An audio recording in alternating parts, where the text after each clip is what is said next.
Hi, I'm Debbie.meighan with Washington Fine Properties, and welcome to my series, So You Want to Buy a Horse Farm. The first step in our series is going to be researching the land. Our second part is going to be aligning yourself with the right lender. And the third part is making sure you are paired up with the right realtor.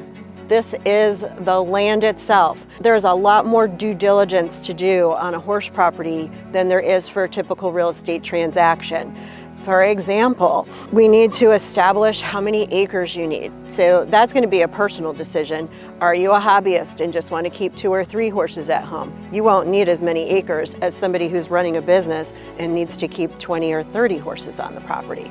So that's the first thing you need to consider. Kind of hand in hand with how much acreage you want is the physical land itself. Is it gentle and rolling? How much of it is open and in pasture already?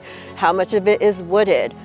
Is there water on the property? Is there like ponds or streams that you have to work around? Once you've established, how many acres, how many usable acres are there? And then we get into probably the most complex part of the due diligence on horse property land, and that is any restrictions that could be on the land. And restrictions can come in the form of many things. Conservation easements. Conservation easements are all different. You have to read them all. You have to understand what's allowed. Some are allowing commercial activity. Some allow commercial activity only if it's agricultural. Some don't allow indoor horse arenas. So those easement documents need to be read very carefully and actually probably consulted with a real estate attorney to be absolutely sure you can do what you want to do with the property. Another thing to consider with restrictions on the land are other types of easements. And by that, I can mean like a shared driveway. If you have a driveway that goes through another person's property,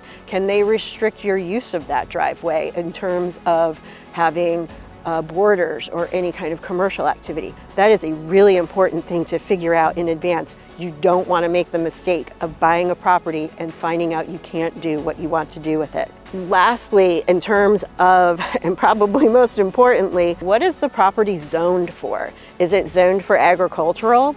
Is it zoned for residential? Is it zoned commercial? Another important restriction to keep in mind when you're researching the land is whether there's an HOA or any deed covenants. A lot of times the deed covenants don't present themselves until the title search is done, and then you find out. So you want to do that due diligence in the beginning, not be surprised at the settlement table. All of those factors are going to be an important piece of the puzzle when figuring out if a property is right for a horse property.